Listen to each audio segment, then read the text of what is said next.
Oh, there we go. It doesn't show on my screen if we're live. Hello, everybody. I think we're live.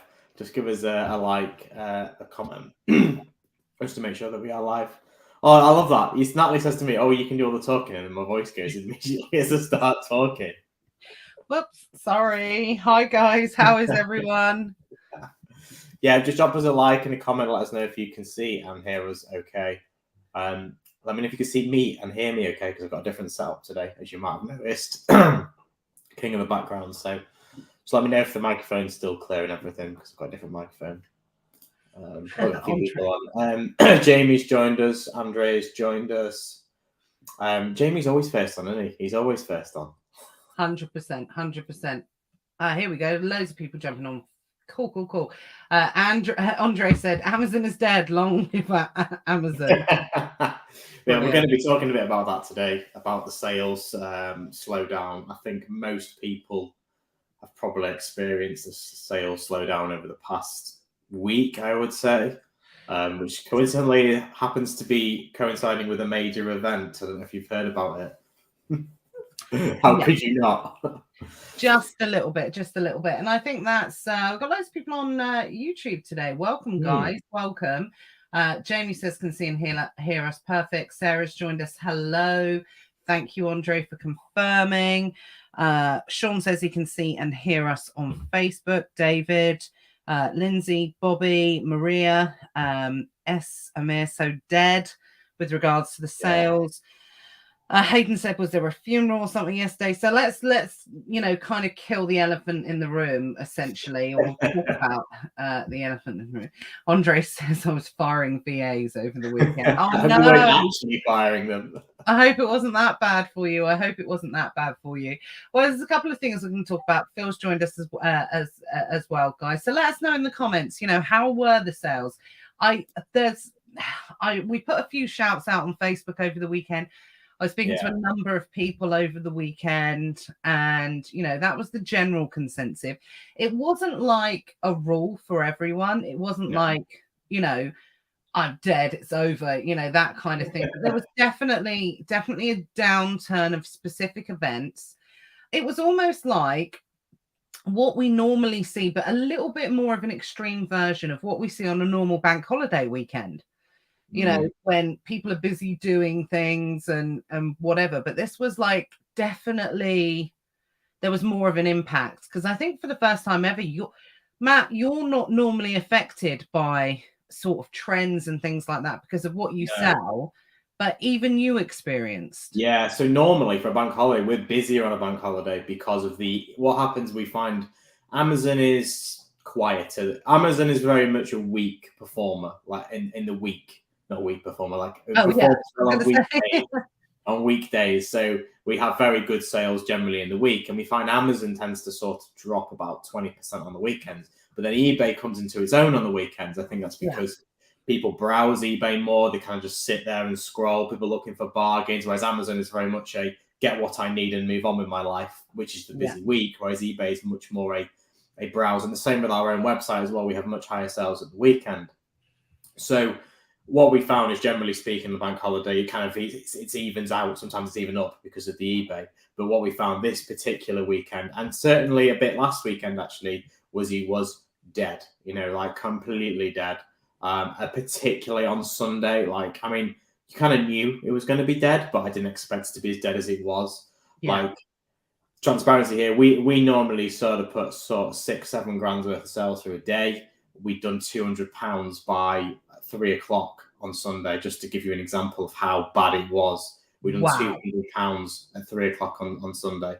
Now, by the end of the day, we got it back up to about 3, but it's still well down on what we would normally expect as a normal day's sales. But we had 3/4 of the day, 90% of the day's sales actually happened after 3 o'clock. That sounds like a glitch. Maybe.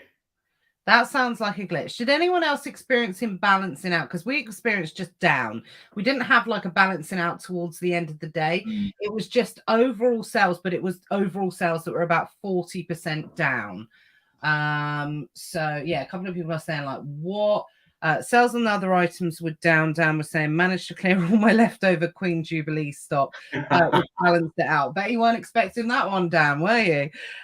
Which is good. Do you know what? That's the beauty of having certain things in stock at the right time. Absolutely. So Chris says, just down. I wanted to pick back on something that loads of comments just all came in at once. Johnny says maybe he stole everyone's buy box. So weirdly, we had a record day, but it was mainly due to reintroducing the seller fulfilled prime, which is obviously, going to happen. Same happened for us 2 days in a row, Sunday and yesterday. So, I mean, it's one of those things that we can speculate it about. We can speculate and speculate and speculate until the cows come home, but we're never truly going to know. And as long as everyone, the main causes, for clarity, by the way, it was either, which you've got to accept, there was something that's happened in our lifetime over this weekend in particular, where there was lots of things going on. I found myself weirdly obsessed with the queue, watching the queue. Like, why would I watch the queue when I'm not in the queue or I'm not intending on going in the queue? Yeah, we were doing the same. So we actually went down to London and we didn't go to the queue. I think on part of Facebook we went to visit a supplier who was in North London. Now, we went to Westfield, the big shopping centre, after that, just as something to do in the afternoon, and we couldn't park. It was that busy. So people were out and about, but maybe this is the thing. Maybe people were just out and about, and we still, if you think about it, we've still kind of got the hangover of the summer holidays, because a lot of people, we tend to go away this time of year. We didn't this year, but normally this sort of third week of September is a week we would go away. So if you haven't got kids, maybe it's still potentially a lot of people on holiday. Yeah, I think, I just saw people like I said, let's just run through for clarity. There's potentially 3 options what could have happened over the weekend. Could be more, but who knows. 4th is aliens attack, but I can't even confirm or deny that one, I'm afraid. So major news event, biggest event probably in our lifetimes. I've been hearing as much as 4.5 billion to 5 billion people were watching the funeral, which means if that amount of people were watching it, they didn't just decide to switch on funeral day. They were probably, watching the whole thing before that. So when you've got that much of a diversion, people, it really does affect things. I'll be honest, my money's on the funeral. My money's on that. That's where I think it is, because we've already started to see an uplift already. Second, it was a glitch in the system, which does happen. Glitches on Amazon don't tend to last days, though. The after effects can last days, but you tend to have one really bad glitch and then it kind of catches up. So it's not really that. Or the third is an algorithm change, which Amazon, again, do these type of things just before Q4. If they're going to do it, now's about the time that they do it. But again, literally, I suppose if you are going to do an algorithm change from Amazon's perspective, this weekend's probably a good time to do it, because there's potentially low traffic anyway. So you're not going to want to disrupt on a busy weekend if it's going to be quiet anyway. Makes sense to implement these changes. Yeah, absolutely. Now, the only true way to really be able to tell. Hi everyone, got loads of people jumping on today. Johnny said taking videos of TikTok, Instagram, absolutely. Chris says half of the planet watching, absolutely. Hi Noreen. So it's that's Donna. It's big news. I didn't think I realised how big news it was. Now, I out of interest, I went on to a couple of foreign news sites. Went on to Fox, CNN. Obviously, I don't follow Fox or anything, but I just went on to see Australian news. They all had live coverage. Like, the whole website was dedicated to live coverage. I just don't think anyone. I just never appreciated how big it would be outside of the UK. And I obviously expect the whole BBC and all the news channels to do it.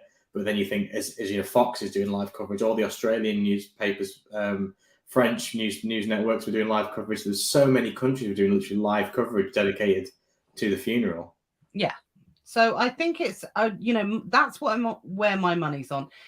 a good way to tell when you know if it's Amazon or an outside event is to look at things like demand, look at things like ranking. It's a bit harder for the guys that just purely resell other people's products. But if you sell your own products, what you can do, and this is what I always say to the guys in ESA when they say, oh, you know, sales have dropped of this, is that, well, what you've got to establish before you panic, the first thing you've got to establish is whether or not it's you or whether or not it's Amazon. Okay, so that's the first thing you have to establish. So for anyone that has their own listings, and we certainly didn't see any rank changes, we didn't see any organic ranking position changes or anything like that. So which indicates, I mean, that could be a glitch as well, absolutely. But, you know, if anybody didn't see anything dramatic happen to their listings, as in they didn't lose organic rankings, you know, another good indicator as well is if you use PPC, if your PPC over the last couple of days was less, it means that there's just been less demand, less amount of interest. And if that is the case, then it's more than likely going to be attributed to the, you know, the Queen passing away. That's what it's more than likely going to be like. And especially we've already started to see a little bit of recovery anyway. We're back up to normal levels today. Yeah. We're not unusual. I mean, and our sales yesterday were low on all platforms. It wasn't just Amazon. They were low across all platforms. But weirdly, we find that eBay and our website perform better in the evening. I'm not sure if that's just due to other people's budgets running out or something, or just more traffic on those particular sites in an evening anyway. So they tend to perform better on a regular Sunday. So I keep saying it's a Sunday, it's a Monday. But it felt like a Sunday, didn't it? A Sunday evening. The whole world has messed up over the last couple of days. See, that's interesting. We've had David, we've had Pardy, we've had a few people saying, actually, sales went up for me. And do you know what? In this type of industry where people are selling so many different products over so many different niches, it's really impossible to tell. I mean, I would say ultimately that the majority of people were down over the weekend at some point. If you were in that if you were up, then you were in the minority, definitely over the weekend for sure. So again, when it's across the board like that, it points, you know, when some are, you know, with the majority down, minority up, well, minority wouldn't have been up if it was a glitch. It would have affected everyone. So, and it really would have come down to absolutely what you would have been spending. What you would have been selling. So for me, I mean, like I said, we can't categorically say yay or nay, but I think ultimately all of the evidence from my point of view certainly points to the fact of this major world event. Half the world's population were watching what was going to happen. It's kind of a little bit of a closed case for me on that one. Yeah, I agree. I mean, for us personally, I think I posted again the group. We've got building work going on in our warehouse, and that's reduced our shipping out capacity. So, again, that could have been a knock-on effect for us as we've not shipped as much product into Amazon as we would normally because we've not bought as much because there's no point because we can't work it because we've not got the space. I thought maybe that's a consideration for other people. If you've got a big shipment's gone in, maybe your sales have gone up principally because you put a big shipment in. You know, particularly if you're into OAR rates, not completely consistent, you can get a good level of consistency, but you're going to have big waves of stock and then a bit quieter period. So maybe you just coincidentally had a big shipment going in that increased your sales. Yeah, absolutely. There's lots of things, you know, might have just repriced stuff, you know, there's so many, you know, varying factors. And to be honest, and everything we've just talked about here is exactly the reason why, and I know Andre was joking about at the start, Amazon's dead. You know, it can't be because there is just so many different variables when it comes to selling on Amazon, what you're selling, at what point, a shipment landing, repricing, you know, all of these different types of things. So it's something just to keep calm and carry on, really. That's you know, without sounding cheesy, that's what it comes down to. But that does lead us very nicely into kind of demand watch, which we started talking about last week. which we sort of said, we kind of track the data every year. It gives us a good idea of know when to send in like seasonal stock and things like that. So what I wanted to quickly run through is, and do you remember last week I said that we were tracking about 50% down on demand on the seasonal words from last year? Still the case. So this is like demand watch. I let you guys know this every week.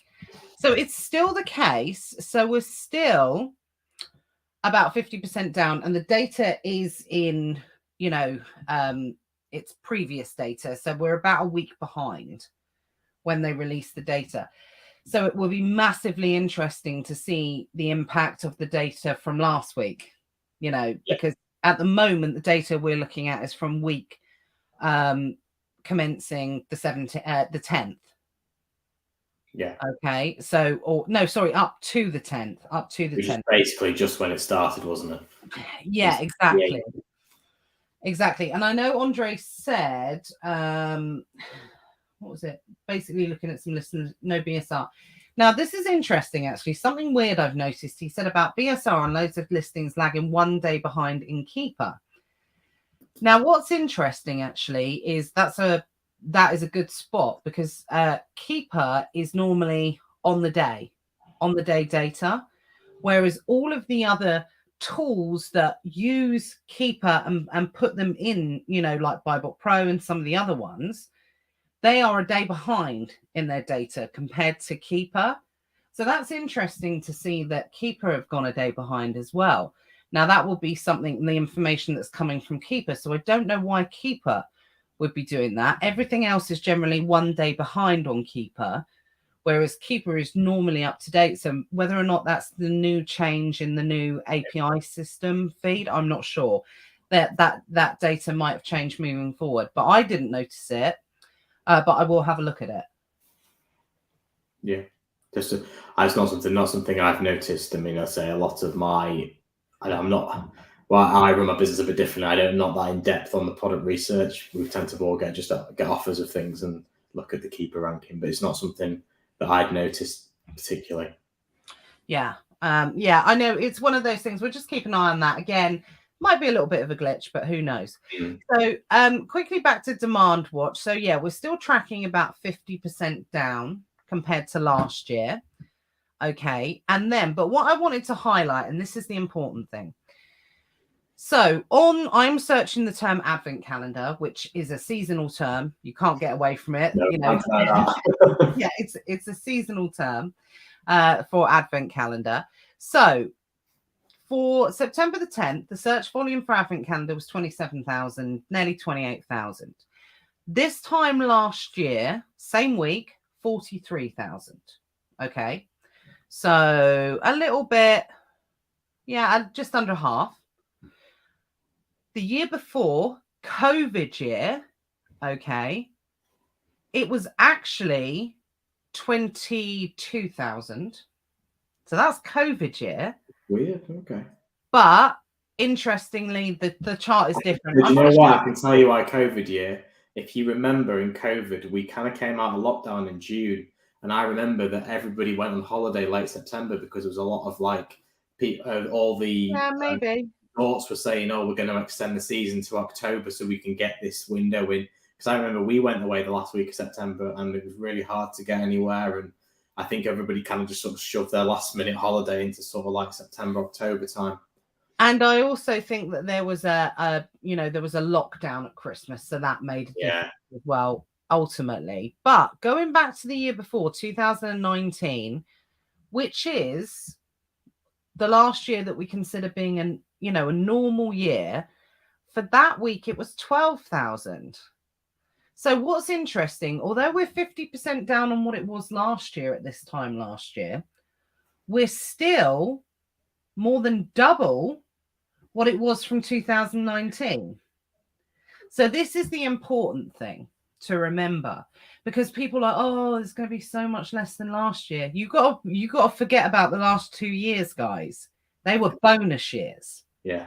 Okay. So ultimately, the most important thing, Amazon's not dying, Amazon's not dead. It's actually grown from where it was normally 2 years before. And those last 2 years that have gone by have absolutely been bonus years. And, you know, we can't look at those. The most important thing is the market share. Now, of course, different search terms and things like that. But when I share, I'll share this chart next week. I'll do a screenshot or a screen share, and I'll share it because you will see the difference where it made with the lockdown and everything like that. So ultimately, yes, demand is down compared to last year, but we're still double than where we were in 2019. So absolutely the opportunity is still there, no doubt about it. Yeah, that's the thing. You've got to remember that, yes, a lot of customers, there's more customers since 2019 because a lot of people started buying online during the pandemic that would potentially never have bought online before, and they've liked it and they've stuck around, and it's now the normal thing. Mm-hmm. Absolutely. Donna's asked, is that your new office? No, this is I'm at home today because we've got people building. So this is my home office, but I will be hopefully in my new office, probably not next week, but the week after. Oh, so when is the project gonna be finished? I think it's probably a week on Wednesday. It'll be finished, so probably the following week we'll be in. That is so quick, isn't it? It's crazy. Just don't know how you get someone to do something that quick around our area. It's like months for waiting anything around our area. We got lucky, but to be fair, the guy that's doing it is fantastic. I tried for about a month to get different quotes and people to come out, and they either come out and they never quote you. And then this guy, we put an advert on Checkatrade or something. He just came out and measured and said, "Yeah, I'm free. I'm happy to be free next week. So if you want, I can do it." And just got on with it. Got all the materials, and it's been quite. It was delayed though. It was supposed to start. Got delayed 4 days because of materials, but yeah, it's cracking on with it. So. Cool. Right. Well, any questions, let us know what was going on. Phil said Saturday was good, but down around 50% Sunday and Monday. That absolutely. There was a lot of stuff going on about the funeral. I mean, we're only really going to know probably this time next week, essentially, you know, whether or not the normal sort of sales have kind of returned or whatever. So, you know, keep an eye, guys. But like I said, you know, in conclusion on that, for me, I think it was down to the funeral. You know, 4.5 billion, more than half the population of the world. It's mad, isn't it? Yeah, it's funny actually, because they were saying that that I read an interesting statistic is that they reckon that more people in the population in the world watch the Queen's funeral that have a chair in their house. That's mad. It's just mind-blowing, that, isn't it? When you think about it, when you actually sit down and think, oh wow, gosh, yeah, that is a lot for sure. So yeah. Right, sorry, everyone's messaging me. I'm not as prepared as I am normally. I'm happy to admit it. I'm not as prepared as I am normally today. Natalie normally sends me a link to this StreamYard, and I'm sat here like, ooh, 57 rolls around, 58 rolls around. I'm like, we're going live in 1 minute. No link. No, I had a tree surgeon turn up at my door who literally was like, "Can you move your car? We're just about to fell a tree." And I was like, I'm just about to go live on Never Mind the Buy Box. Don't you know what that is? Kind of thing. And he was like, wow, your neighbour's paid for this. And normally I'd stand there and argue my point. I don't care if my neighbour's paid for it. It's all right. They're not going to be watching this, so I don't mind saying it. And I was like, oh, for God's sake. I thought, do you know what? I don't want them to keep knocking on the door when we go live. So I literally ran down the road like a mad woman. So ran down the road and moved the car, then run back, and then Matt was like, where are we? So, but yeah, anyway, long story short, but yeah, it's interesting. Oh, what's that? Andre said that sounds a bit stretched. Am I missing something? Don't know what you mean by that. Not sure. Was it the chair comment? Was it the chair comment? Don't blame me. Someone said it on the news. I was just repeating it. It's not my fact. Whether or not it's true, who knows? But it makes for an interesting conversation anyway. Right. So the other thing that we were going to talk about today was some big announcements. And do you know what? I quite like this. It's the first time that, the people actually watching the funeral. Yeah. Yeah, I know what you mean. I know what you mean. It's kind of it's like it's crazy to think about those type of numbers, and I think, how do they quantify it anyway as well? How is there someone there? I mean, 4.5 billion people may be aware of it. I just, to say they actually sat there and watched it, I don't think it's true. I agree. I just don't see. I can see that many people are either know about it or aware of it. You maybe look at the pictures of it. But to sit and watch it, don't think so. Yeah. Well, we do know that 4.5 billion people were not shopping on Amazon at the weekend. So that's what we do know. So we'll go with what we do know and what we don't, not what we don't know, for sure. So Amazon did this, and I'd heard about the Amazon Accelerate conference. I'd seen it advertised. You know, I don't know where it was held, actually. I'm not sure where it was held. And it was for sellers and, you know, service providers and things like that. And it's the first time that Amazon have done it. And it's like, it reminds me, I saw some live pictures. I saw some pictures and people that attended, people I follow and things like that. And it looked very much like a Steve Jobs style, you know, when Apple used to like announce new product, the iPhone, the new product, you know, that type of thing. And it was like a cross between that, what this conference was, and also there's this thing as a Disney fan, it's called D23, where they do it once a year, and they announce all the upcoming projects for Disney. So if you're a Disney fan, you wait for, you know, the D23 Expo. So it was a little bit of a mix like that. But I actually quite like it. I thought it was quite cool. So they did it sort of expo style. And I can imagine whoever was doing it, you know, pumped up Americans, I expect, which I love. And, you know, guess what, guys? This is coming. Oh, I can't stand that. Oh, I love it. I love it. I get right involved with that kind of thing. And they announced some pretty cool things. And we talked about it in the group a little bit over the weekend, but I just wanted to run through them again, just to talk them out so everyone's kind of aware.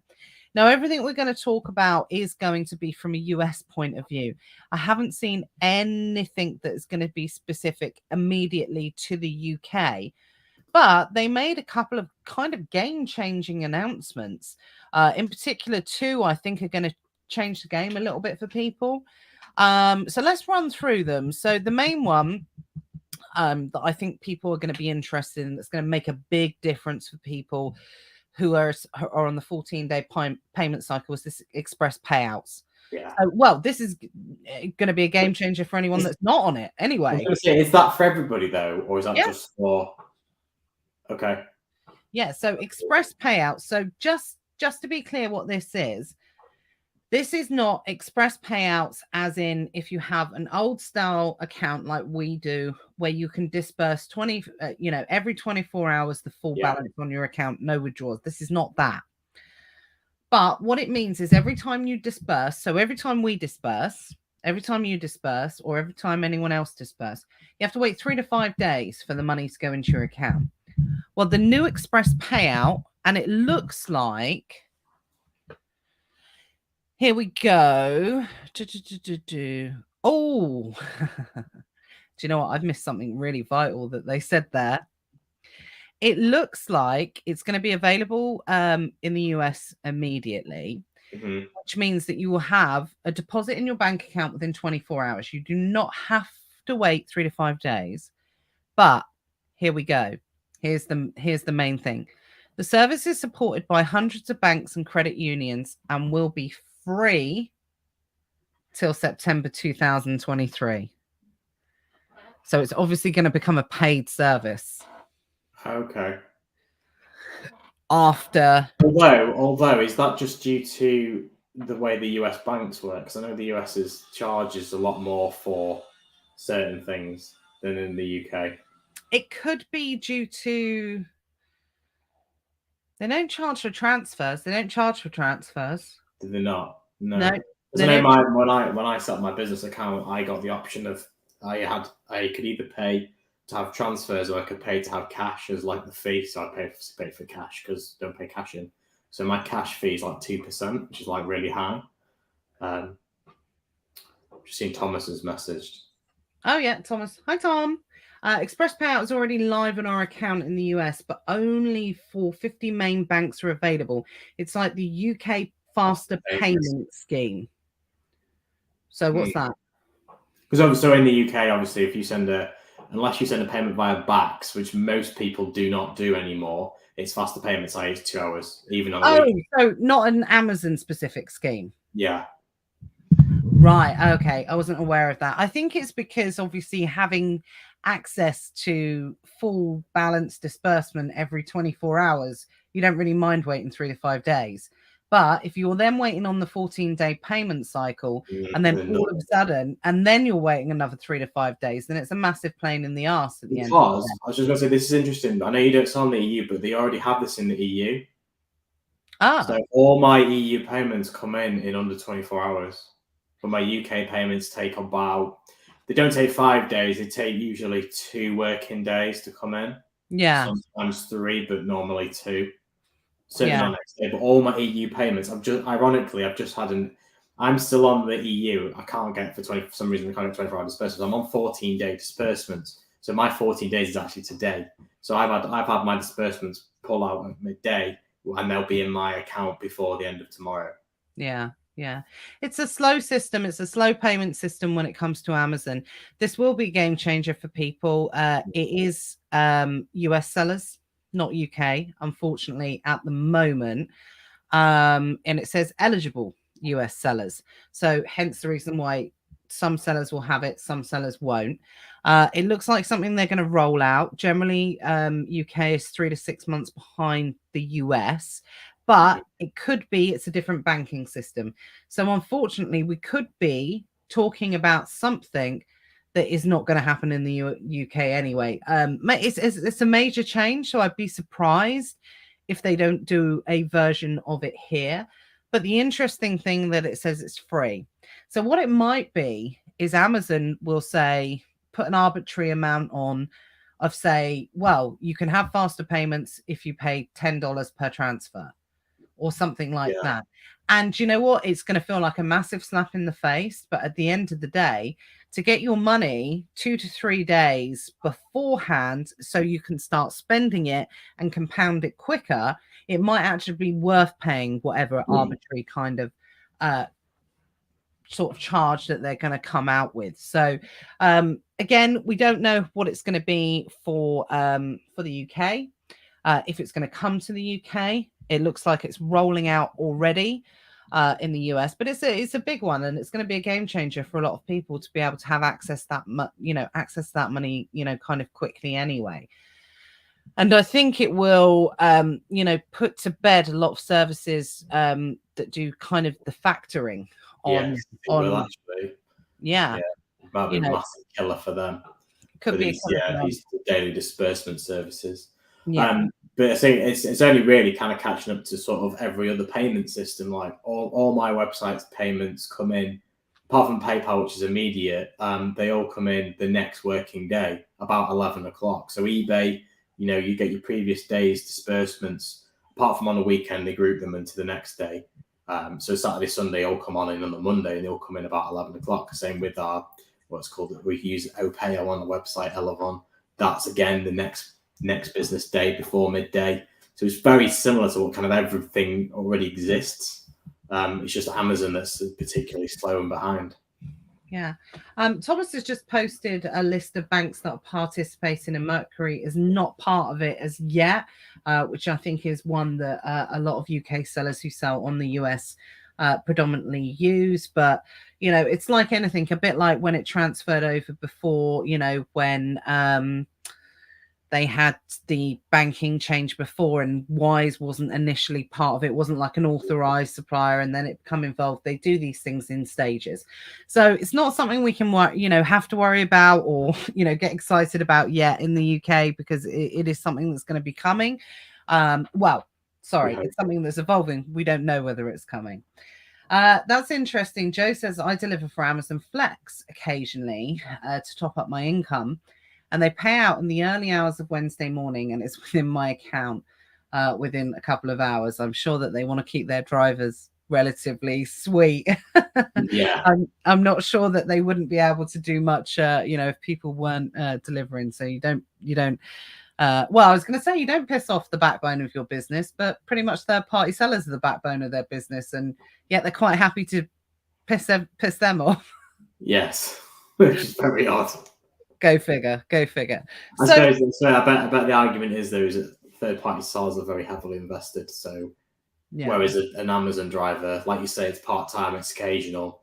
Just go, I'll go and drive for Uber instead because they pay me quicker. It's that level of flexibility.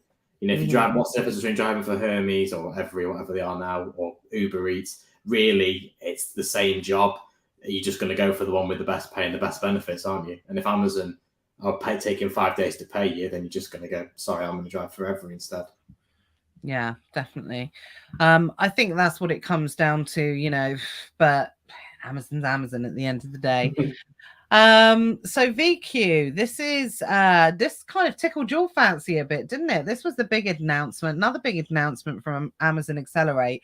So this is, I think you're best to explain this one because I know you looked into it a little bit. And as a multi-channel fulfillment seller yourself, in terms of you don't just sell on Amazon, you sell on eBay, you sell on Shopify. Say how this could be something that could impact people, well, like yourself, like you said, who already pay out a very high amount for, not a similar service, but could this new launch of a free offering be enough to tempt you away from your expensive shipping system? Yes, so we looked at this quite in depth. So it sounds interesting on the surface. So VQ, if anyone hasn't heard of it, currently is just a shipping software. Like if anyone uses Parcels to Go, you've got the Smart Send, it pulls all the data in, groups them, you can create rules. So if value is this, then it sends this by default. If it's this code, then you can send it. So you can default and group, and it basically makes your shipping a lot more efficient for sort of doing your own shipping. VQ is very similar software. And also because you're buying it through the software, they have direct rates with the couriers, which means you get a better rate than you would do just by either opening your own account or by, unless you've got big volumes, of course, or by doing it through a third party. What's interesting though is Amazon have obviously now bought this software and they're going to add a lot more features to it. They say they're going to add inventory features and things like that. So for me, I don't think the inventory features are going to be very advanced. I think they're going to be very, very basic features. There's already a lot of apps, kind of like for example, if you use Shopify, there's a lot of apps on the Shopify store that do the same thing, kind of push all your inventory to different places, those kind of different things. So, and I don't think it's going to be a very serious rival to some of the more advanced systems. But what it is going to be interesting for, particularly for beginners, if you are starting out in FBM, then maybe it'd be very useful for you to have that kind of higher level shipping management, especially if it's free as well. But for me, it's not going to be like I'm going to drop my Linworks, because it's just not that kind of system. Because the Linworks is more like it's more of a business management system. Yeah. Whereas this is very much a kind of like an intermediary between me printing out and cutting and sticking labels. Yeah. It's that kind of level of intermediary that makes it easier for smaller sellers to act like bigger sellers, I guess. Yeah, it's not going to be inventory management. It's not going to be, I know it does say that. For me, this is just more of a, like you say, it's that next step up. But I've not seen anything that out of, ourselves, any other sellers that would cancel something to have this. It will be a nice kind of benefit. It might fill a gap. Or if you are a seller that's moving up a level, like Matt said, I think this is this might become very useful. So essentially it's like it does what it says. It's multi-channel shipping software to simplify fulfilling customer orders and cutting shipping costs with access to discounted rates on UPS. I think what it essentially comes into is we know this from Johnny, that Amazon essentially want, we've got Amazon shipping and things like that. They're doing all this strategic to bring it all into one place, to give their sellers a one-stop shop, to be able to not think about having to go anywhere. Amazon over the last 12 months in particular changed their tact, I think, on trying to stop people from selling on others, but with threats and intimidation. As in, you know, when Walmart first came out, the Walmart marketplace came out, they were selling, you know, they were saying to sellers, if you sell on Walmart, we might, you know, get rid of you, might not allow you to sell on Amazon. They obviously realized quite quickly that sort of tact wasn't going to work. So now what they've done is they've spent 1 or 2 years essentially pumping everything into Amazon and making it almost impossible not to sell on you know, not to sell on Amazon if you have an e-commerce brand, because the benefits are ridiculous now. They are giving sellers more and more access to test the market, build the market, get access. I saw someone say in one of the Facebook groups the other day, yeah, but Amazon won't let you have access to their customer base. Well, actually, they do now. You know, yes, they don't give it to you nicely packaged up and say, there you go, you can do whatever you want with it. Of course, they're not going to do that. But you can send mailers now. Yeah. You know, to certain targeted audiences and things like that, which you've never been able to do before. You can test the market in the way that you've never been able to do before. So ultimately, I think they've made the right and the smart decision, which is instead of using threats and intimidation, they're a bit like, you know, why would you want to sell anywhere else when there's no need to, when we've got all of this. And they've just made, you know, leaps and bounds ridiculously over the last 12 months in terms of the support to third-party brands. And I think it links in a little bit what Mark Penn was saying a few days ago as well about restock limits and, you know, increasing people's restock limits. Amazon have already said that they're going to scale back on the products that they sell themselves. They're going more into brand partner opportunities and third-party sellers. So they just can't continue to treat people like arseholes. No. And I think from someone who's used Merchant Fulfilled, it's actually very, very clunky, the shipping system that they have already. I think this will make it a lot smoother because for anyone who sells on eBay, you know, they have the thing called Packlink, which is where you can buy shipping directly through eBay and print the labels out in bulk. Makes life a lot easier. This is kind of, I think, Amazon's stopgap to that, but they've gone one better and gone, well as that, now we've got this inventory thing, which I think is basically going to take your Amazon inventory and push it to eBay and Shopify. Now, this already exists in a number of free tools, but it's just bringing it in into the system. That's, I think, what the inventory management is going to be. So, you know, if you've got 50 in your warehouse, it will monitor the Shopify, eBay, and Etsy, or whatever other platforms you use. Yeah. And what's interesting, actually, do you know what? Again, it's like I'm reading this announcement with a new pair of eyes today.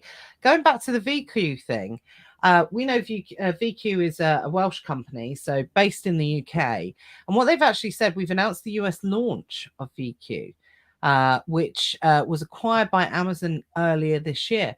Have they just bought it for the purposes of the US? They haven't actually said about it being free for anyone in the UK.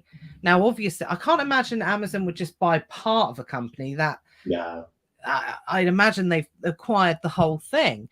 But it says it's free in the UK, the US, but not in the UK. Again, this stuff is all whether Amazon is going to have a separate UK Accelerate I keep calling it concert.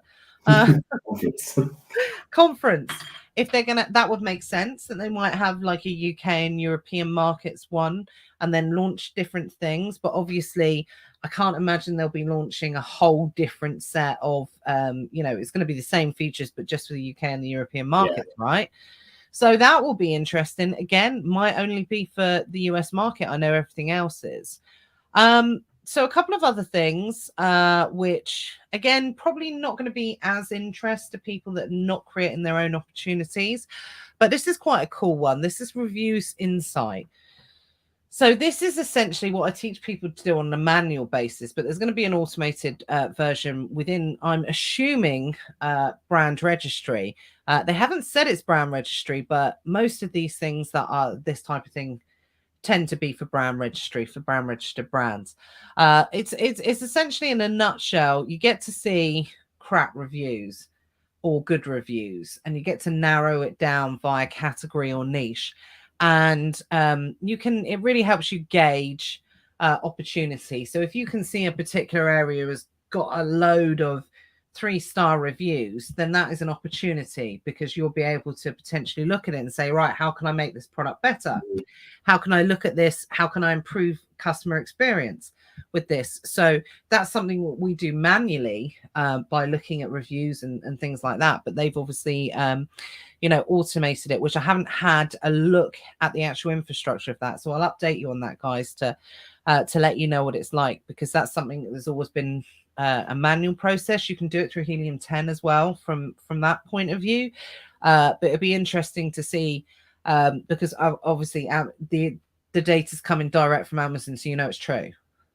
Yeah. That's the most important part. So that's an interesting one.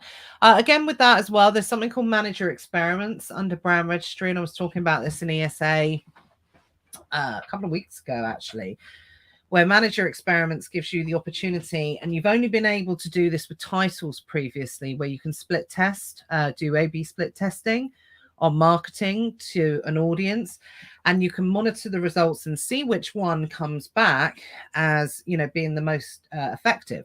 And then you can so you can test a change before making the change, because when you make a change, you don't, on Amazon, you rarely make changes once a listing's up and running, because it could have a negative impact, or you could lose rankings. It could, impact in not a good way. So they're doing that now more, and they're expanding on that out of titles, and they're taking it to bullet points and descriptions as well. So the opportunity to be able to gauge whether or not a change can be done to your listing, whether it's going to have positive impact, that's going to be huge for people that run their own brands. That is absolutely huge, because I spend my life telling people, if someone says, oh yeah, but what if I make this change? I'm like, don't make the change. Don't do it. You don't know what impact it will have, because it has always been, down the line, it has always been, once a product is established on Amazon, after 30 days, you don't make any changes, because it could negatively impact the listing. So, that's going to be huge, because listings go out of date. Most people think nowadays that a listing has about a 2-year cycle in terms of, before people cotton on how to optimize it and make it better. New listings coming onto the market and things like that. There are listings that have been around for 10 years that are not going to be touched by new listings. But it's a little bit like, if you have a listing 5 years ago that you set up before Brand Registry came into place, well, does that person make a decision? Do I put Brand Registry on my listing, or do I create a slightly different product and launch a new product from that point of view? So that's going to be able to help people make those decisions, because sometimes, if I've seen it happen, that you've got a very successful old listing, and then someone goes and adds Brand Registry or A+ content, onto their listing, and it just freaks Amazon out. Even though that is what they recommend that you do, it just messed up all the algos, and it just sent it into free fall in terms of ranking. And something like that will eventually comes back, but it's a lot of ag, especially if you've got this established listing. So that's cool. Apparently there's a new FBA dashboard coming. Okay, not seen that. That's not out yet, is it? I know they changed the website. Was it about 2 weeks ago? It was a bit different. Yes. Just like changing the layout, don't they? So this is going to be more, they say it's going to be easier to navigate between pages, prioritize tasks, and act on recommendations to optimize your business. Sorry, I had to laugh there because I know some of the restock recommendations that they recommend are just ridiculous. Things like that. So it's just going to be well, they're saying it's more opportunity for growth and that type of thing. So it's interesting. For the first time ever, it feels like Amazon really are putting a little bit of a fight up against third-party software suppliers. I don't know. Maybe they're going down the route of, because I know that they're working very closely with Helium 10. They've partnered with Helium 10, which is the only software company they've ever partnered with in that respect. And I don't know whether or not they're looking at the way that they do it and thinking, well, okay, well, why can't we have all of this stuff within Seller Central?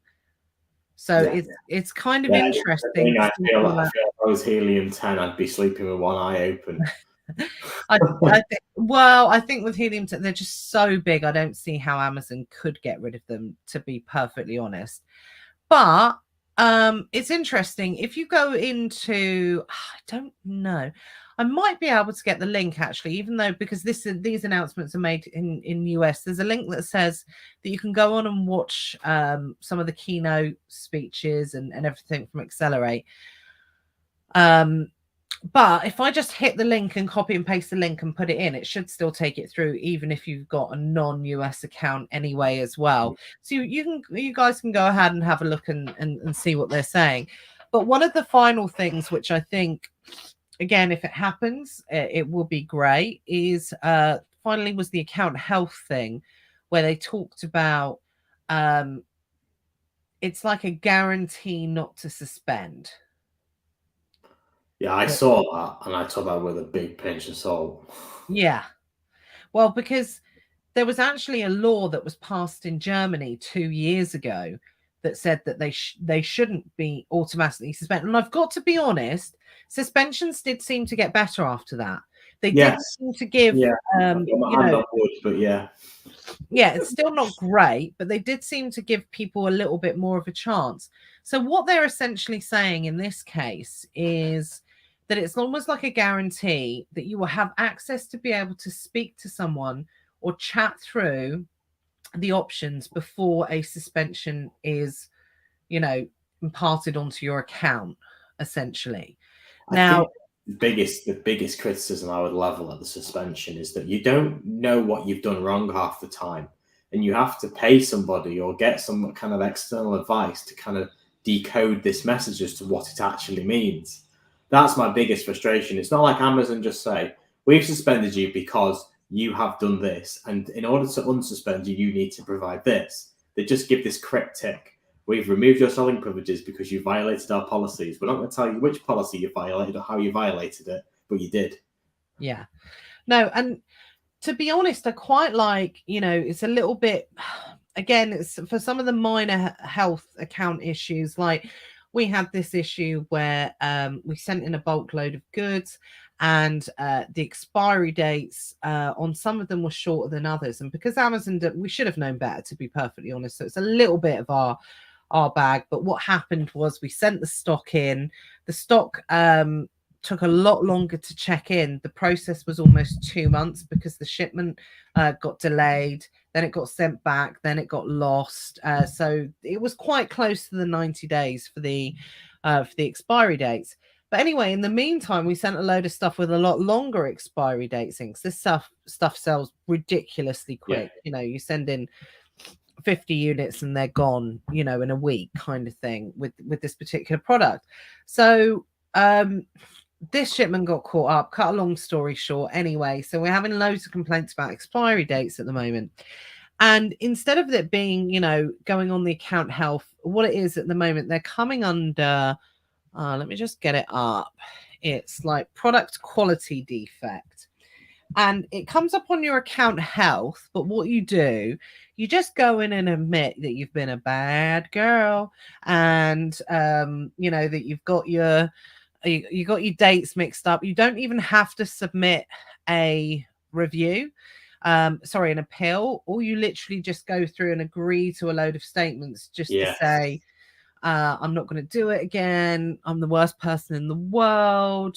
Jeff, will you forgive me? You know, you just go through these like set of rules and you tick them, and then the health warning's gone within like 20 seconds. I much prefer that style than having to write an appeal. But, you know, it very much seems like, and I know a couple of people were talking about it today, I think it might have been in Vlad's group, the new account health. So this is another thing that's going to be coming to the US, from the US to the UK. It's like a point system now for account health in the US. So it's like 1 to 1,000, I think it is. I can't remember the top end number. And it shows you in points. So if you get like an account health violation, you can see how many points it's impacted your account health by. Now, presumably some are more serious than others, like this one that I received today for the expiration date one. That's probably going to have an impact of just a few points. Whereas if you get like a suspected IP, that might have a few more points. And if you have like a received IP, that's going to be even more. That's probably either that product condition, customer product condition, or received IP. I think will be the most heavily weighted, and then the kind of other ones will be much more minor. So that, but there's going to be a wide variety of those. And essentially, I don't know if this is good. Let us know in the comments, guys. Is this going to be a good thing or a bad thing, the point system? Because for me, I think, oh, okay, well, at least I know that if I was close to a suspension, it's not going to come out of the blue. It's not going to be a shock. Well, you know, it's not going to be waking up in the middle of the night and you see it and, oh my God, where did that come from? Like a bolt out of the blue. Whereas I know some people might become a bit obsessed with it, so it might be worse. I don't know. I suppose it depends on what type of person you are. Yeah, I think it's because eBay's got a similar system in terms of, obviously they have feedback and also they have the standards ratings. It's not quite as not point system, but there's certain metrics, and obviously you can see your metrics going down. And I know a lot of people get very upset when they lose their like 100% feedback and they go to like 99.9 and it's like the end of the world. And I think the problem is that you're going to have to accept that things are going to go wrong no matter what you do. It's just gonna happen. I don't know. It's a blessing and a curse, isn't it? It's like knowing your own death. It's like, yeah, it's helpful, but it's also a curse. You know, I don't know. I don't know if it's going to be. I mean, the big positive is you will not. It should not come as a surprise if you get suspended. You know, because you know you've been messing up consistently over a period of time, and that's the big. And that should help. I think that would be the biggest thing, because a lot of sellers, particularly as you grow as well, it doesn't go away as you grow. It gets worse because you have people who depend on you, and you kind of worry at night, you know, because tomorrow my Amazon account could get suspended and then the business is in turmoil. But at least you're going to know that it's on the decline and you can put steps in place to improve it. Yeah, absolutely. And I think overall, and, you know, don't hate on me, guys, but I think, I'm going to stand by this comment and said, overall, I think suspensions have got better over the last couple of years. I think that, I know you went through like a really shocking, horrendous one, Matt. I don't think that, don't get me wrong, they still happen. Absolutely. But I think there's definitely more notice if it happens, and there's more opportunity to be able to get it sorted. But what I will say now is, whilst I think major suspensions are less, what I will say is quick unsuspensions are more rare now. If you get suspended, it seems it takes a lot longer to reinstate the account now than ever before. Yeah. No, I've actually been suspended twice. So not just once.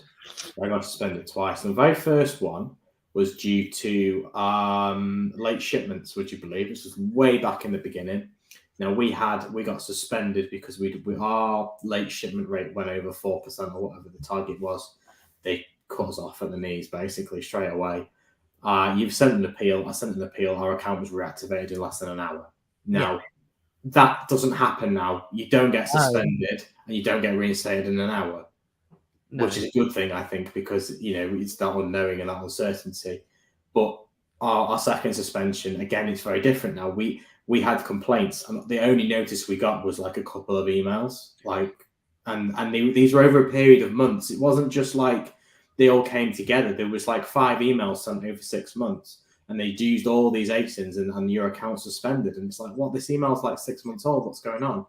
Or was it up to 6 months ago? And they just kind of, it was literally out of nowhere. Whereas now it's obviously on the dashboard, and you can see what the problems are, because the dashboard didn't exist when I was there. The only metrics were the order defect rate for negative feedback, and the late shipment rate was kind of the only real. You obviously, and then your IP claims all kind of just got sent on emails. Yeah. It didn't say what to do. It just said you've received an IP claim, and you're like, right, well, what do we do? What happens? You didn't do anything with them because there was no kind of guidance. And then these kind of all stacked up in the point where Amazon just cut you off. Yeah. Yeah. I think, it's progressed so much over the years. And yes, we moan about it. And if you've been around a certain amount of time, you're definitely still that person that associates suspensions with death, essentially that. Whereas I think nowadays, I see people's dashboards now, especially in arbitrage. Arbitrage is something, obviously, you're gonna more likely to have a lot more account health issues than a private label creating your own opportunities. Like on our UK dashboard, we have 0. We have not one account health infringement. Whereas on the arbitrage side of things in the US, we've not been doing it for that long in the US, but already I've had probably more in the US, and I've cleared them. I've managed to clear them all. I've had more in the US in the last 8 weeks than I've had in the last 8 months, with purely creating our own opportunities. So you do arbitrage, you expose yourself to it, potentially more, because actually it's probably one of the only major big advantages, I would say, about, when you swap arbitrage for private label or bundles or something like that, for everything you swap it for, like some people will start unique bundles because they're sick and tired of price tanking. Well, actually, you swap it for that, which is a major thing, of course, but then you might be swapping it for, a different problem. Essentially, it's not a cure. Whereas I would say probably the only type of cure is you're much less likely to be suspended with creating your own opportunities, unless you do something silly, like copying someone's IP or something like that. That's one of the only main advantages from arbitrage. You're going to be more exposed to account health issues for sure. But it's definitely got better, and I think I'll always give Amazon credit when it's due, and I think they have recognized it, and I think in their own way, their own special way, it's their way of trying to resolve it, or work towards making it better for their sellers. Maybe I'm just being really generous today. I don't know. No, I do think it's got better. I genuinely do think it's got better. Now, people who have been in the past sort of year or so, probably, or 2 years, probably don't think it has, but it has got better. They are improving their communication considerably. That was always my big criticism. Wasn't that these things happened, but they didn't communicate why they'd happened. I think the verification thing, I think, is a lot better now, because I remember when they brought that in, and it was a communication issue. They just said your account suspended pending verification, and they just kept rejecting documents, and they never explained why they were rejecting the documents. And people were tearing their hair out saying, "Why are my documents being rejected?" And only when somebody who'd been through and said, "Oh yeah, you need to have this in this format, or it's missing this piece of information." Little things like that, and they are getting better, but they're still not there yet. Absolutely. And I would say, apart from, for anyone that's watching tips on suspension, anything like that, the biggest tip I can give anyone, apart from having Buybot Pro and having suspension safeguard with it, I won't go into what it is, but look it up. If you've got Buybot Pro, if you don't have it, it's like an insurance policy, but it's not insurance, where of a trusted team that you can go to if with any account health issues should they arise. It's not just suspensions, it's like IP claims, should I do this, should I do that? But what I will say, apart from having that, the biggest tip I can get, and say to anyone when it comes with suspensions, once you've gone through all of that process, is just try and get on the phone to someone from Seller Central, because like Matt said, they will be able to explain what the issue is. And a lot of them, once you get through to them, the suspensions and the appeals team are super helpful, and they actually tell you what to do. Yeah. And then that's a new thing though. That call me button only came in, I think, 2 years ago, maybe even less. I think I've had it for longer, because I remember saying, have you got this? And you said no, and a few other people said no. For me, it was about 2 years ago that came in, and you can actually speak to somebody.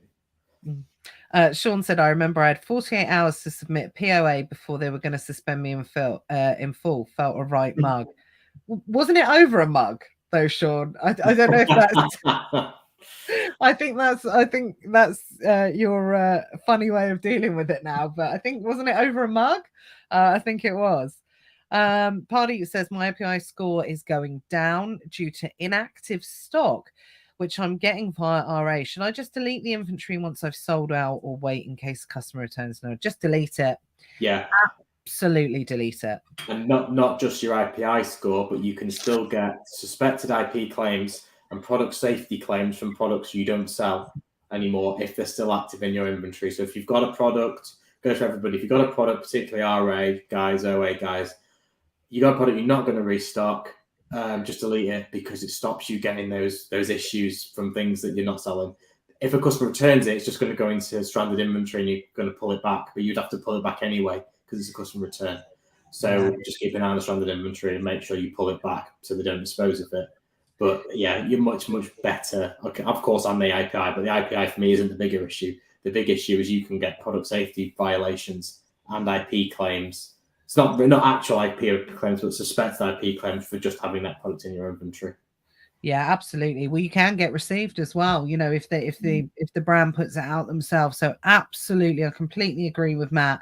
When it comes to IPI, that is, that's IPI versus potential suspension, not suspension, IP claims. And it could be that one IP claim. I tell you what, you guys will kick yourself, because I always say there's no excuse. If someone comes to me and says, got an IP claim, but I haven't stocked it for 6 months, what do I do? Well, the first thing I'm going to do is tell you off for not deleting the listing. It's as simple as that. And with the new account health system and what's going to be coming to the UK, you're going to be gutted if you didn't delete something. And honestly, the advice was, and this is why you've always got to be changing, evolving, and adapting on Amazon. Because if you look back at a video from 2 years ago, you will hear me, horse's mouth, saying, keep it open for a month, just in case there's any, just in case there's any returns, that type of thing. Advice changes and you've got to move with the times. It's as simple as that. Rima says, I have 712 IPI, but I care more about the price tankers. Yeah, I know. I know. I've got, I think I've got one that's got 900. But it is pure. IPI isn't a concern unless it is a concern. Unless it's restricting your inventory, I wouldn't worry too much about the IPI score. Yeah, absolutely. Yeah, don't panic too much. The worst time that you've got to worry about IPI is in Q4, and they've already released the Q4 IPIs, right? Have they? I think they have, right? Think so. Or is it October? No, sorry, it will come at the end of the month, won't it? Apologies. Yeah, it'll be the 1st of October, though. We'll say whether you can sell. But yeah, and you know what? Even if you do get restricted, I would say that if you have had unlimited before, you're not going to get restricted down to like 10 cubic square feet. It's gonna be a good chunk that will be more than enough to get you through Q4. So it'll probably be what your current inventory is. They will restrict you to what it is now, and then they'll say, well, you can only send in what you sell. So. Yeah, and things move a hell of a lot quicker during Q4, so I wouldn't panic about it. I don't know anybody that actually had too much of an issue with it, when it happened a few years ago, but that was Amazon and their Q4 surprises. Andre said they have to keep the sellers they have. They've reported consecutive losses, 2 quarters, never happened. They've built an immense machine, can't afford to just lose sellers, especially the established ones that can't afford to have Amazon only. So they have to diversify. I couldn't agree more. That's exactly what it is. And with the rise of things like social media and TikTok and all that, they have to move with the times. They have to realize that I could set up, a TikTok account tomorrow. I could get to 1,000 followers pretty quickly, which I think is I know Simona's watching. I think, is it 1,000 to get the TikTok store? You got to have like 1,000 TikTok followers to get the store. And you can just start selling live straight away on TikTok without any ag kind of thing. Now, I'm not saying it's going to make you a millionaire overnight. Well, it might do if you follow some of the TikTok gurus who big shout out to Luke Colwell, who I know that, I've been watching he's just recently started on TikTok and his videos are amazing. Absolutely loved it. But where I've watched some of his videos, and I did this with Simona at the time as well, it's put me into the Amazon algorithm. So now when I go on TikTok, I'm just getting like loads of Amazon kind of gurus on TikTok. And I hate using the word guru, because essentially we're gurus, because, we are. There's nothing worse than when a guru calls someone a guru when they're actually a guru themselves. So, but you know what I mean? That's what I'm using to describe it. And I keep seeing all these TikTok videos of the Amazon guys, and it is quite funny. There's some awful advice on there. Not from Luke, not from Simona, not from the genuine guys that I know are really good. But I don't know where that went. But anyway, yeah, here we go. 1,000 followers on TikTok. But yeah, don't get your Amazon advice off TikTok unless the person is legit, for sure. Yeah, 100%. Rosie said, this is going back, I'm tracking back on comments, actually. They charge $10 to all seller accumulate in similar fashion to iPhone charging $10 for Genius appointments to avoid queuing, which generated billions. Absolutely. I think that was going back to the faster payment system. Yeah, absolutely. It would be a money-making thing. Sure. I'm one of them people. I would. Someone said to me, "You can have an appointment tomorrow, but you have to pay $10." I'd be like, "Sure." Absolutely. It's a time thing, isn't it? Think about it. It's what they've started to do with the NHS, and paying a doctor. Well, if I can talk to a doctor online, if I can show them my issues, talk to them, pay 60 quid and come out of it with a prescription without leaving my house. I know it's awful, but from a time versus money point of view, I'm absolutely going to do that. Yeah, I would. Even though I can get a free service elsewhere. Yeah. Comes down to time versus money. Yeah, that's my mantra. If I can make more money doing something in my business than this is saving me, then I'm losing money. You've got to think of your life like that. I don't want to get into the whole philosophical time versus money argument, but if something costs, if I can make £100 an hour in my business and something's saving me 50 quid, I'm losing 50 quid. It takes me an hour to do a job that I can save £50 on. I could pay somebody else to do it. I'm losing money. Yeah, absolutely. Andre said Amazon is approaching 30 years. Jeff Bezos said in 2018 that Amazon is heading for bankruptcy. I remember that, looking at major companies out there that last around 30 years plus. Interesting. For sure. They're ahead of the bankruptcy, but I do think they will change drastically over the next few years. I can see Amazon becoming a much more service-based business. I think that they will drop the selling because I think they'll be pressured to. Also, it makes them very little money. Amazon's money, if you ever read their financial reports, their money comes from services. AWS is Andres just said that. Yeah, and also they make money off sellers. You think sometimes products, Amazon makes more money than I do on a referral fee. That's pure profit to them, apart from obviously the costs of the site. Whereas selling stuff is expensive, and they don't make a lot of money out of it because they sell a lot of it at a loss. Yeah, I like the way you said that sometimes they make more money than you do, but you sell quite high ticket things. For the majority of people, Amazon most definitely make more money on a referral fee than most people make on selling an individual product. Yeah. So, That's a state of affairs, really, but it is. If they're charging 15% and your margin's 10%, then yeah, they're making more money than you every day. Absolutely. Oh, I love that. Hayden's coming with a positive Q4 in a few days. Brilliant. Exactly. Do you know what? It's going to be an interesting one this year. Someone else just joined and said afternoon. Sorry, I've come out of the comments. I didn't know. Apologies. I didn't know who that was.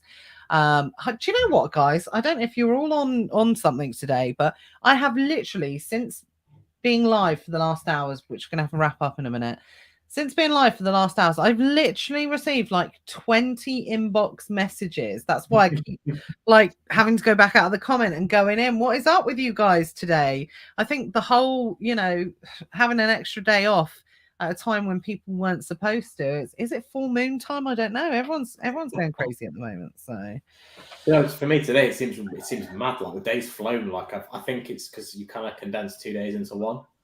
Yeah, maybe. A lot of things that I would have done yesterday, I've had to do today. Oh, I like that. Andre, can you post that in the group? I love that. Great, great question. That's a great question. Or maybe set it as a poll. Yeah, do it as a poll. Let's all bet on what the most overstocked advent calendar will be this year. That's a good one. And then we can go back and look on it, after Q4. I can think in my head, it's anything that's available at, certain certain wholesalers. It's not a secret, that particular wholesaler, but it's ones that you can get hold of quite easily tend to be the most overstocked for sure. Right, okay, I think we're gonna have to wrap it up there. Hayden said everything was slow yesterday, even noticed a slowdown on my YouTube subs, not just sales. Strange times. Absolutely. Biggest thing. Oh, it was Luke. A really random point, because I kind of had this weird feeling yesterday. Of course, I just watched it on TV. I just sat on the sofa. But I feel like doing anything else was disrespectful. Is it just me? I didn't do anything else.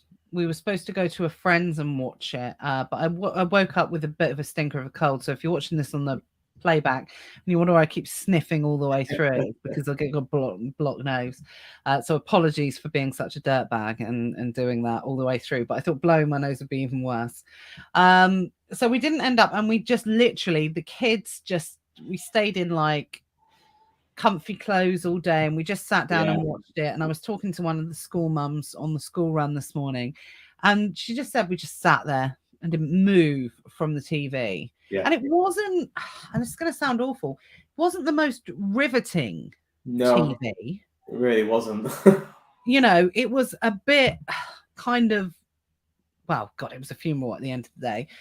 But it wasn't, it was compelling. You just couldn't take your eyes off it, essentially. And I really do think that it does. I really do think that was the issue for the lack of sales over the weekend, people's minds.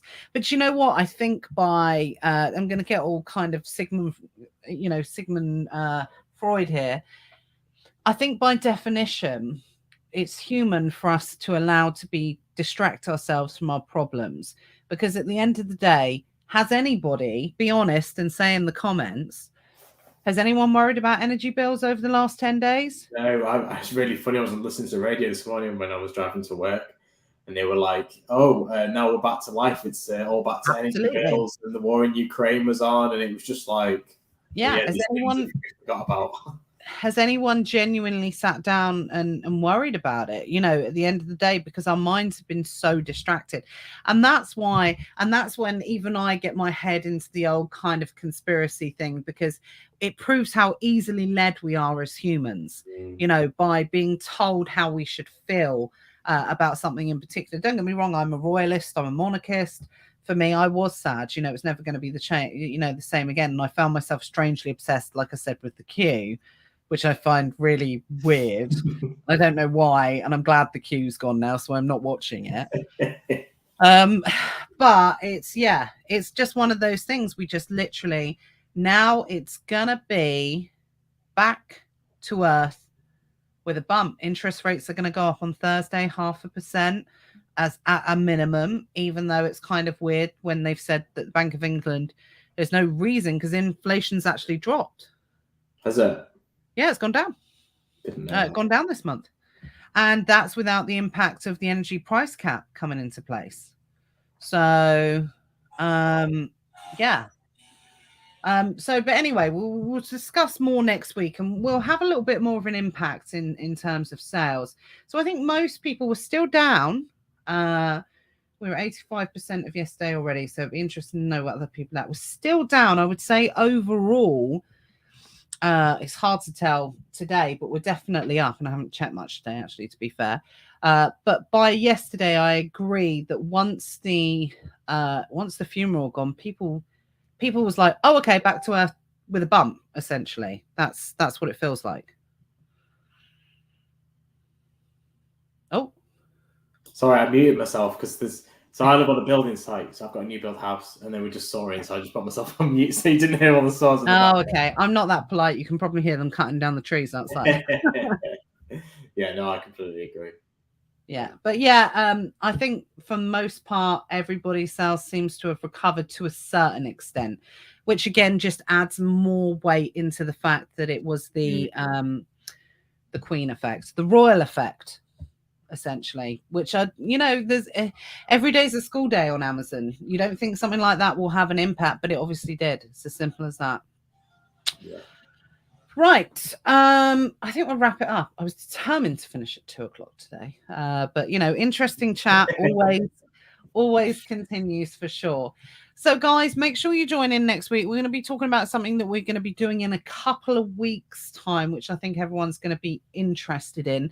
So make sure you join us live next week, same time, 1:00. And if you're watching and you did send me a message between 1 and 2:00 on Tuesday, maybe wait until I'm off live next time so I can get back to you quicker. But yeah, like I said, join us live next week. We're going to talk about something exciting that we're going to be doing in a couple of weeks, which I think is really going to help people, back end of Q4 going into Q1 of next year, which, like we say, is probably going to be a little bit of uncertain times for people. So, we're putting together something I think is going to help with that for sure. So, as usual, any questions, pop them in the group as we go along. If you're watching via YouTube, would you please give us a thumbs up? And if you could make a comment on the video as opposed to in the video, like if you've already commented, if you could just make a comment because it just helps. And could you subscribe if you haven't subscribed already? We're like 25 people away from 1,000, which means you're a legit YouTuber. So it would be great if we could, but I've been at that for like forever. So it would be great if we could hit the 1,000. I think I might get a little certificate or something like that. So if you haven't subscribed to Nevermind the Buy Box, please do if you can. It just means you get notifications of knowing when we go live. Yeah. So have a great week, everyone, and we will see you next week. See you soon. Take care, everyone. Bye.